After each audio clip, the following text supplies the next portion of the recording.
This is Classic FM.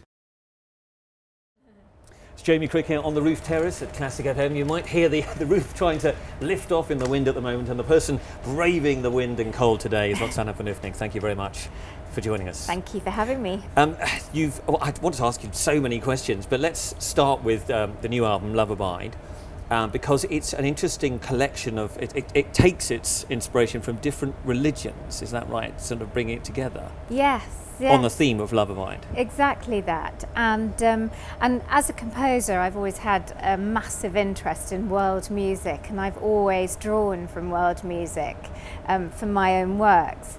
But I think what started my interest particularly in music and chant from our respective faiths was actually 9/11 and the horrific events surrounding that. And I was pregnant with my first daughter at that time, and like everybody, like any parent would at that time, I was really worrying about, what kind of world am I bringing her into? And it was about that time that someone pointed out to me that the roof, I think, will stay on. Okay. I'm hopeful. Okay. We could go on a flying tour of London in a moment. It was about that time that somebody pointed out to me, well, Christians, Jews and Muslims, we all believe in the same one God. And, if you think about, most of the conflict between faiths on this planet are between those three faiths, various sects of them. And so it started off an idea in my mind of trying to find and build musical bridges between our respective faiths. And it started off with a violin concerto I had to write for Daniel Hope, and that was called Abraham, and based on the chant of Christian, Jewish and Islamic faith, from Sufi traditions, from Catholic plain song. I had a Jewish shofar, and it was based on the story of Abraham being asked to sacrifice his son as a test of his faith in the Bible, which comes to all three faiths. You talk about chant. Is there something about the thing that links them is, of course, a human voice, and it's the simplest, almost the simplest form of music in a sense. There is, absolutely. And also, when you look at the core elements of, say, a Catholic plain song chant from 1500 years ago, and then you look at, say, the call to prayer, perhaps Pakistani and Turkish call to prayers particularly, the melodic line follows a very similar path, but with the Islamic chant, it tends to be more elaborate. It has beautiful ornamentation, trills and turns, and it's so haunting. I love it. And so I did this for Daniel Hope, and then the World Orchestra for Peace asked me to turn this concerto into an orchestral prelude, which they premiered in Jerusalem with Valery Gergiev. And it was amazing because this vision I'd had in my head, this kind of oral vision of having some Christian church bells, and then coming in the Islamic call to prayer. And I heard this in my head, and when the orchestra and I went to Jerusalem, we actually stood on the Mount of Olives and heard exactly that. A sort of mixture of... Yes. And so all of that experience has really fired me up. And when I was putting together this CD idea with London Oratory School Scholar with Lee Ward, who was the director then, he's now moved on, and we were looking at what sort of pieces we were going to put on the CD. It was quite by coincidence that each of the pieces had a different faith and were about love. So we have our Zen love song, we have the Sufi Love is the Master, I have a Spanish Sephardic Jewish chant inspired piece, the first track, Love Endureth. And it kind of mushroomed as a concept out of that. Once you started sort of with the first few, it kind of, we could put that on. Exactly. And there's a sense in which, from what you were saying, that the concept of religions sometimes at war, particular sects of them, as you say, this being about love is the abiding thing, though, that comes from all of those different religions. It's one of the main messages and seems to get lost. Yes, love, and in fact, one of my favourite words, which almost means the same thing, devotion.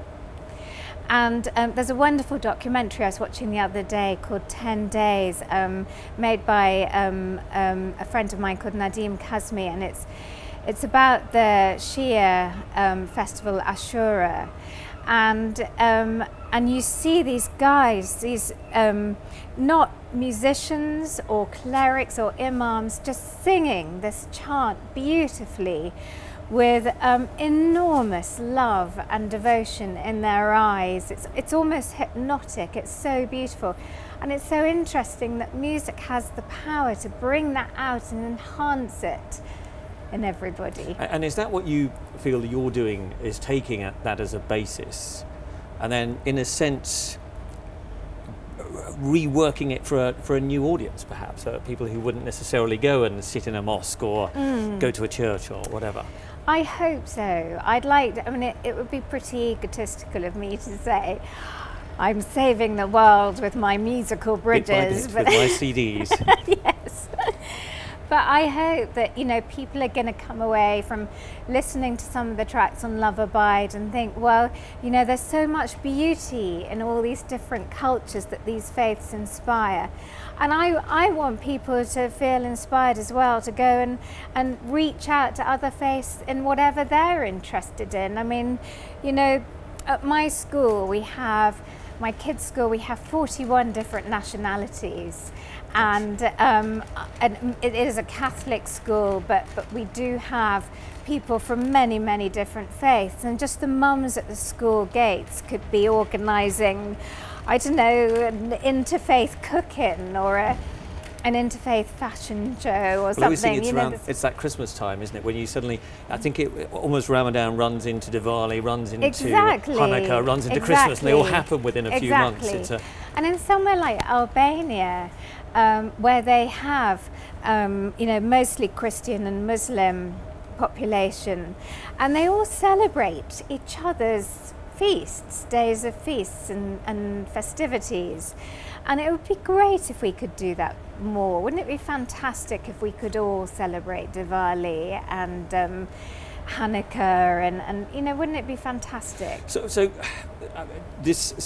for me, there's something very relaxing about the music and something which it's very spiritual in a sense. You can lose yourself in it. Do you think it should touch the soul in that way, or am I putting too much into it? No, I mean, I'd love it if that was the case, but it's going to affect different people on different levels, and I'd love it if people you know, touch their soul, and many people have talked about the healing power of some of that music. So, you know, that would, in an ideal sense, that would be fantastic. You've got this album, it's coming out. Are you always working on the next thing? Or do you yes. Okay, so what are you doing at the moment then? Spill the beans. Okay, I'm having huge fun doing a piece with Welsh Symphonia called Orchestrapedia. And they're a fantastic chamber orchestra based in Cardiff, and they asked me if I'd do a sort of contemporary equivalent of Britain's Young Person's Guide to the Orchestra, which is terrifying, you know, to but in even this Britain think. year, it's kind of reinventing that. Exactly. So, but for a chamber orchestra rather than a symphony orchestra. And that's been brilliant fun, and all of the instruments have taken on their own kind of anthropomorphic characters, and my brother, who's a fantastic cartoonist and graphic designer, has been doing cartoons for all these different instruments as their various characters, which we're going to project over the orchestra. Brilliant. So we're doing that with Welsh Symphonia, and Camerata Ireland and Barry Douglas are going to be doing the Irish premiere, and London Mozart Players are going to be doing the London one. And then I'm writing a piece for the Brodsky Quartet and a piece for a Polish orchestra in Wrocław, because next year, incredibly importantly for me, is my father's centenary year. My father, who is the composer Sir Andrzej Panufnik, it's the centenary of his birth. There are loads of exciting things planned all over the world. And so you're going to be quite busy really for the next couple of years, Yeah, I there's imagine. lots of recordings coming out of mine and his music. And I've got another recording with Warner Classics coming out later this year of an Estonian oratorio I did with the Tallinn So you just don't Philharmonic. Well, thank you for coming in and talking about the new album. We made it. We're still here. We are. I'm quite disappointed actually. I quite fancied flying Flying like off Mary across the London. Poppins Yes, exactly. It across would have been rather good. I'm London. not sure with all these chairs though. That would be the best idea. Roxanna Panufnik, thank you very much indeed. Thank you.